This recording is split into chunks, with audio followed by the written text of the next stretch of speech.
Olá, pessoal do segundo período de administração.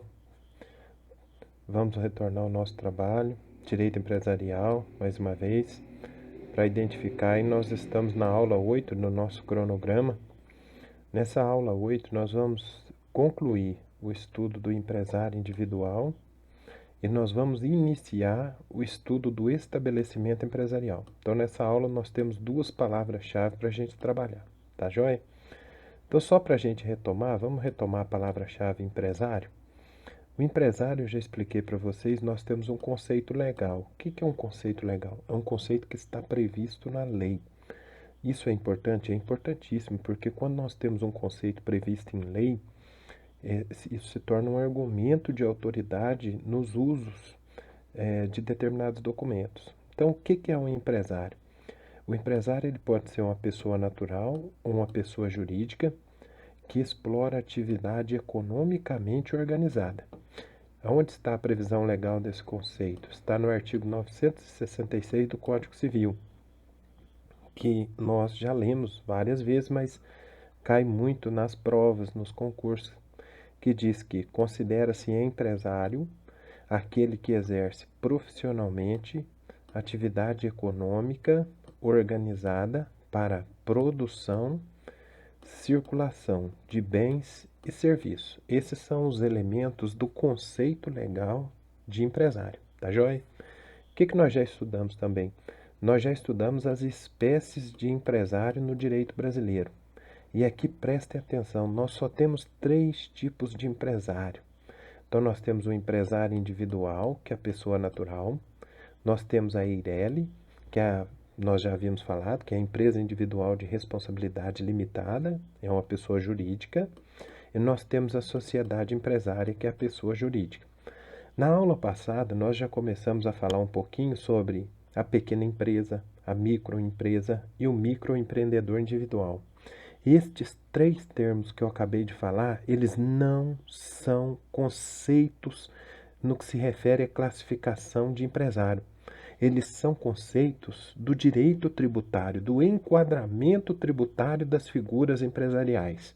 Então, se você não conseguir entender bem claramente isso, é o seguinte: nós temos 3 espécies empresariais e, do outro lado, nós temos 3 roupagens tributárias dessas espécies empresariais, tá joia? Lembre-se que o nosso vocabulário tem que ser um vocabulário técnico, às vezes fica um pouquinho. E a empresa, gente? O que é a empresa? Já falei, né? Na linguagem popular, nas condições assim normais que as pessoas falam no dia a dia, no cotidiano, as pessoas confundem a empresa com o estabelecimento empresarial. Isso para nós é muito prejudicial. Nós temos que aprimorar o vocabulário. Então, por isso que eu coloquei aqui no conceito as 3 palavras-chave. Empresa é atividade econômica.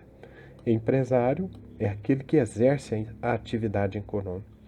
E o estabelecimento empresarial é o local físico, mas também é um conceito jurídico que envolve o arranjo, a organização dos bens. Então, esses 3 são conceitos distintos.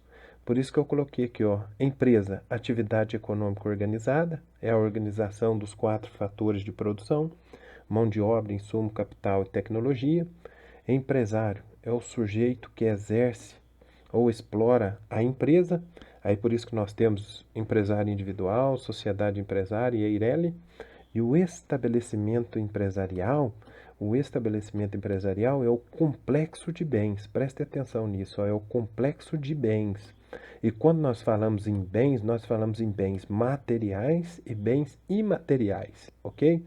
Então, por exemplo, uma casa, um prédio, uma sala comercial é um bem material, mas um nome, uma marca não é um bem material, é um bem imaterial, tá certo? E não é palpável, não é tocável. Isso com o tempo nós vamos detalhando mais. Aonde que eu tenho o fundamento legal disso? No artigo 1142 do Código Civil. Bastante atenção nisso. Fiz um esqueminha aqui para vocês aprimorarem. Então, o empresário ele pode ser empresário individual, sociedade empresária ou EIRELI. Esses são sujeitos de direitos. A empresa é a atividade econômica organizada através da reunião dos 4 fatores de produção. Quais são os 4 fatores? Capital, trabalho, insumo e tecnologia. E o estabelecimento empresarial, nós falamos que é um complexo de bens. organizado pelo empresário para o exercício da empresa. O estabelecimento empresarial, ao contrário dos outros que são sujeitos de direito, ele é um objeto de direito. Bom, vamos detalhar um pouquinho então o estabelecimento comercial. O estabelecimento comercial, nós temos a previsão legal, né, o fundamento legal nos artigos 1142 a 1149. E aqui eu fiz um esqueminha para você entender, ó. Esse aqui é o patrimônio de um empresário. O que está mais restrito aqui é o estabelecimento. Então, o estabelecimento ele não é o patrimônio de um empresário, ele é parte do patrimônio de um empresário. Tá joia então, gente? Beleza. Então, vamos para o conceito.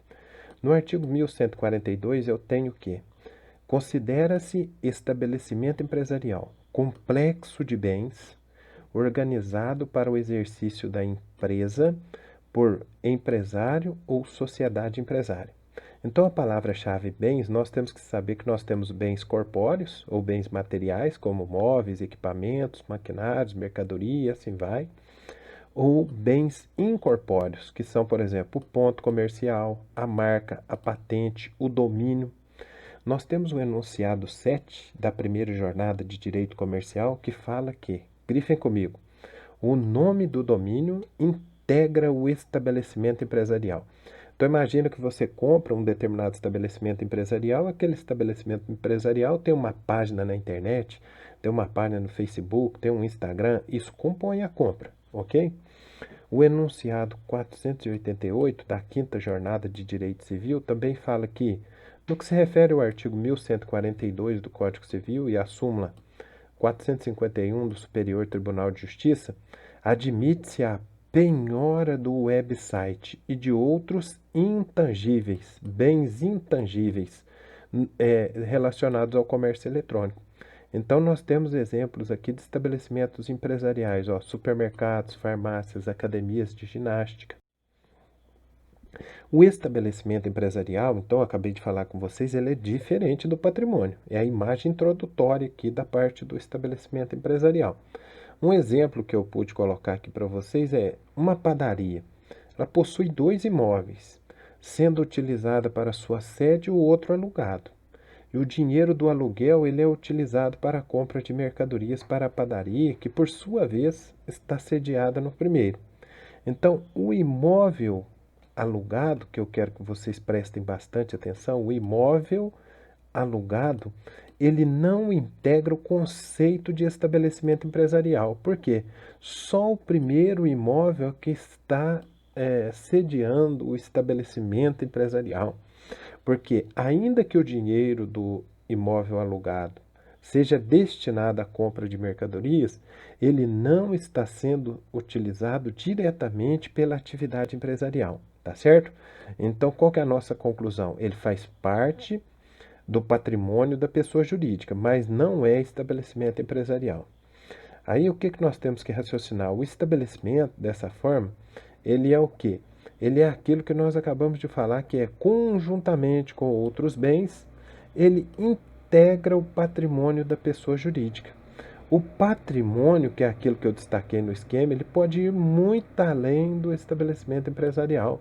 O patrimônio ele é uma parte do, o estabelecimento empresarial é uma parte do patrimônio. Tá certo, pessoal?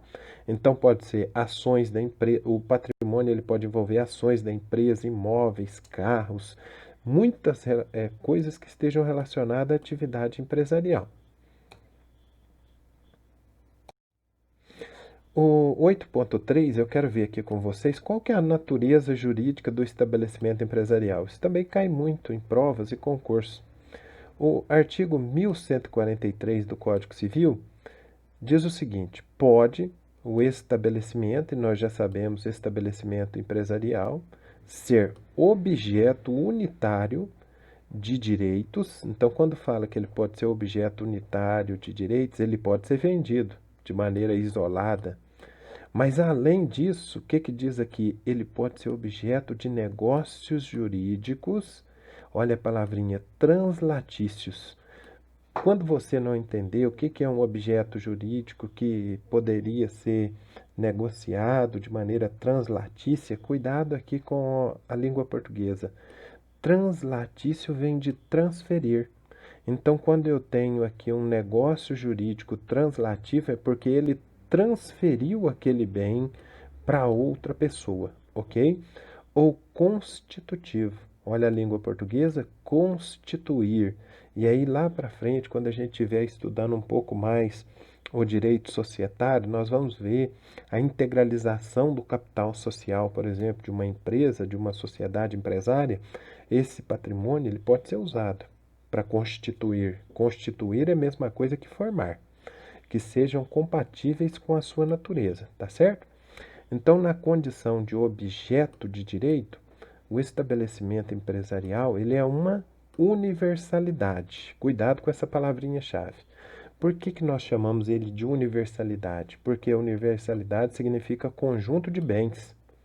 Contudo, sempre tem essa perguntinha em concurso e provas. Ele é uma universalidade de fato ou é uma universalidade de direito? Vamos dizer o que é uma universalidade de direito? Palavra-chave. É a reunião de bens que decorre da vontade da lei. Então, a universalidade de direito é uma reunião de bens que decorre da vontade da lei. É a lei que determinará o agrupamento de bens. Exemplos disso é a massa falida. Então, quando eu tenho um processo de falência, os bens arrecadados compõem o que nós chamamos de massa falida. Ou então a herança. Quando uma pessoa morre, ela deixa vários bens, e ela deixando vários bens, esse conjunto de bens, essa universalidade de bens, é chamada de herança e nós vemos ali uma universalidade de direito. Agora, completamente diferente é a universalidade de fato. A universalidade de fato é um agrupamento de bens que decorre do quê? Da própria vontade do empresário, da sociedade ou da Eireli. Aqui nós já vimos então, olha o destaque.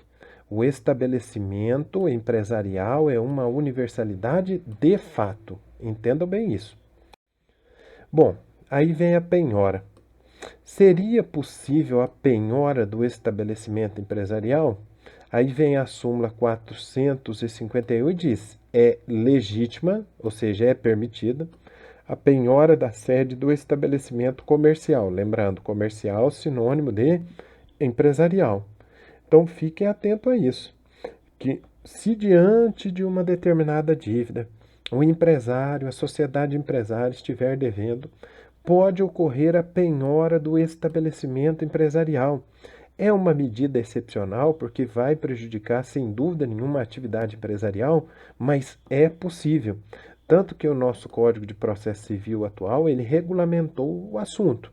Mantém de maneira excepcional essa medida, mas deixa claro que é possível a penhora da empresa e de outros estabelecimentos e de semoventes.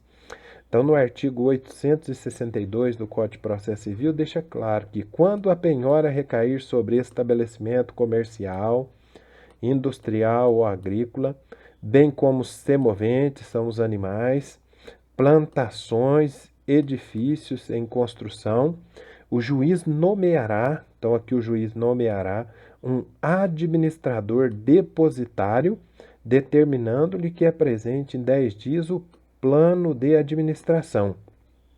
Então é muito importante que vocês entendam.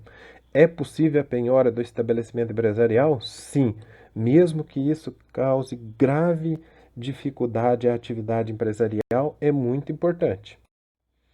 Pessoal, essa é a primeira parte da nossa aula. Agradeço muito a atenção de vocês e peço que vocês sigam estudando, montando o caderno, fazendo as nossas atividades e vamos para a segunda parte.